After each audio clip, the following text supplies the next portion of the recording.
Hello, everybody. Welcome back to Little Rusty Buckets. We are back with some Discord hot takes. If you want to join the Discord, you can, of course, join our Patreon for $3 a month. LeBron should have won the 2018 MVP. I watched LeBron game in and game out, keep his team afloat, play every single game, and showed out in every one of them. Injuries, coaching sickness, poor chemistry, 13-game win streak, and still managed to be the 4th seed despite not having a true all-star teammate, besides for Kevin Love, who was also injured for most of the season. It was magical. So the thing about the 2018 MVP with James Harden is it, to an extent, felt like a makeup MVP just from the fact that he had been runner-up in the MVP debate a couple of times. I think it was 2 or 3 by that point. And that race that year was interesting. I believe James Harden had the better numbers and the better record, and having both of those makes it pretty hard to lose the MVP, generally speaking. If your opponent is not outdoing you in the numbers or the win column, there's really not that much else to bank on. But the only argument that could be made is, of course, James Harden had a much better team. He had Chris Paul on the team, while the rest of the players on the team were not even anywhere close to star tier. They were at the very least really a well-constructed roster. Obviously, LeBron also dealt with a complete crazy trade deadline overhaul. I don't even know if you highlighted that in this mix, but the fact that damn near everybody on the fucking team got traded halfway through the year is pretty dramatic shift to have to deal with. And the basketball, if anything, picked up right after, but the acquisitions didn't really end up mattering that dramatically. So in the long game there, maybe it didn't really end up mattering, but in terms of the talent on the team is kind of hard to evaluate because it was split between the years. He started the year with Dwayne Wade and Derrick Rose and ended it with Jordan Clarkson and Rodney Hood, Larry Nance Jr. and shit. Like, he started with Isaiah Thomas, like just such a weird year. I think there is a very good case for LeBron winning in 2018, but it was kind of overdue for James Harden. LeBron already had 4 MVPs. I get why the league went the direction that it did. I know Rusty doesn't like rule changes, but I think the NBA should consider an illegal spacing rule. No more than 2 players behind the three-point line for more than 3 consecutive seconds. This could inject creativity in the game on both ends in a way that could also make old heads shut up. That's a little extreme. 3 seconds consecutive, that's a small amount. It would also take so long for the players to get used to this and implement it. It would take a very long time.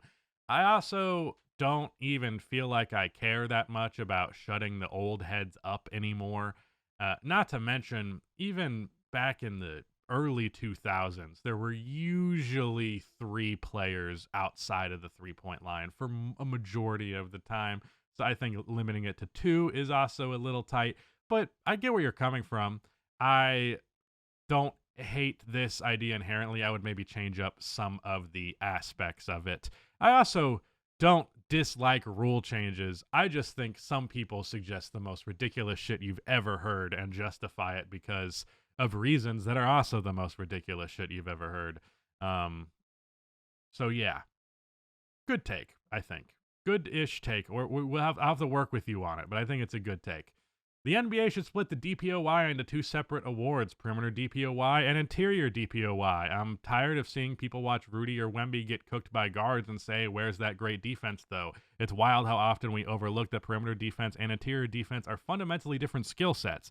As you've pointed out, elite perimeter defenders rarely get the recognition they deserve because of their impact, while crucial will never look as dominant as a rim-protecting center by the metrics. Still, both are essential and should be treated as such. Well, I think you can get away with a great interior defense and a mid-perimeter defense in a way that you can't really get away with the other. You can in the regular season, because I know the Chicago Bulls were like top 5 in defense for a while because of Lonzo and Caruso, in spite of the fact that they had Zach LaVine, DeMar DeRozan, and Nikola Vucevic is the man in the middle.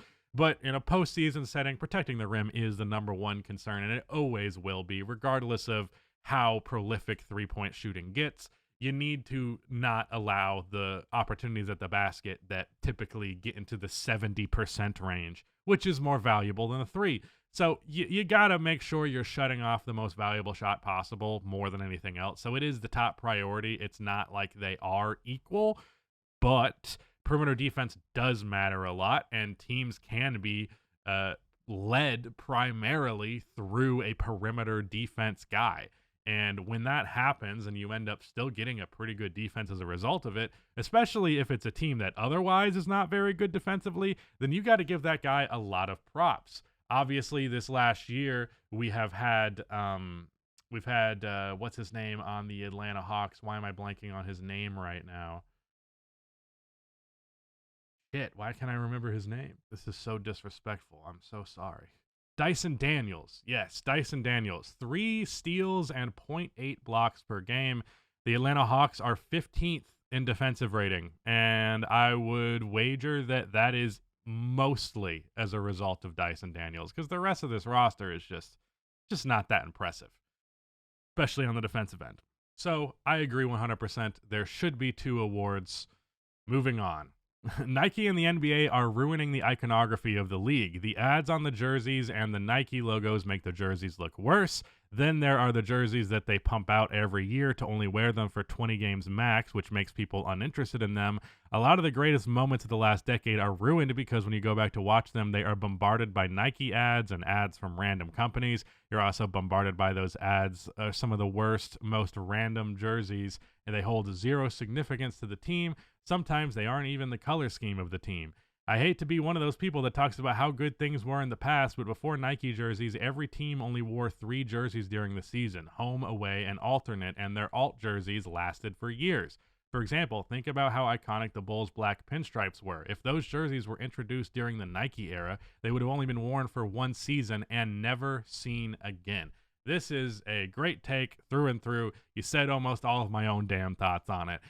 Iconography is important, aesthetics are important, and the NBA has historically been top-notch in that department. I think the NBA, in my personal opinion, has the best jerseys of any sports league historically. It might just be that I literally like the design of a basketball jersey more than a football jersey, more than a hockey jersey, more than a baseball jersey, definitely. But one way or the other, I think the NBA has some of the best iconography of all time in the sports department. However, that has been dog shit lately, and you're right. If you go watch highlights of the Celtics in the NBA Finals last year, that shit is whack in the aesthetic department. The courts are ugly, the jerseys aren't very good, the ads are everywhere. There is no emphasis really on the fact that this is the NBA Finals. You can't like put a Finals logo patch on the jersey because then that would interfere with the sponsor space.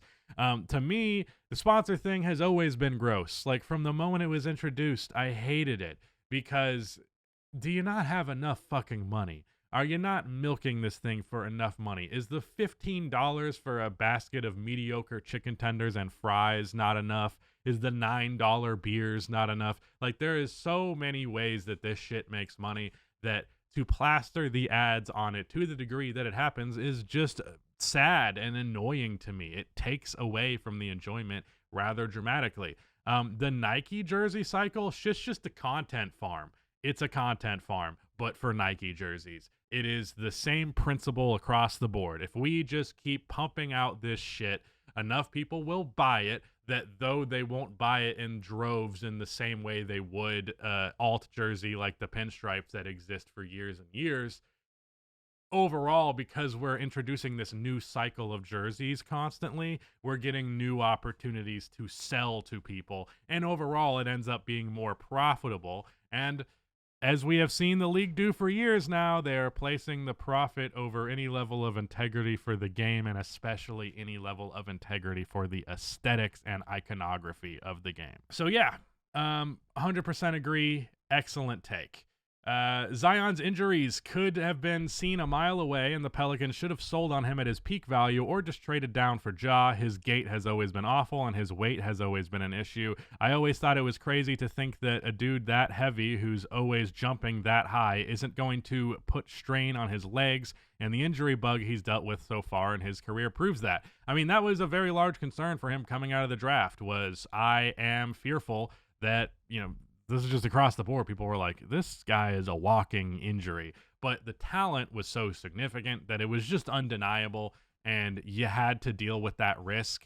I think the fact that the New Orleans Pelicans are a franchise that has historically been kind of cursed, not just on the injury front, but just, the cycle of star player who's supposed to be the franchise savior leaves for Los Angeles. That's happened twice now. Who knows if it'll happen a third time? I'm a little doubtful that Zion would go to LA, but I think you're using revisionism to say that they should have traded down for Ja. I get where you're coming from, but you could argue just as much that Ja was an injury risk, maybe because he didn't have the weight on him along with the verticality, but little guard flying around jumping as high as possible, that also has its own injury stigma. So they both had that going into the draft. I think Zion was just a generational talent, and he said, I'm dealing with it. It's fine.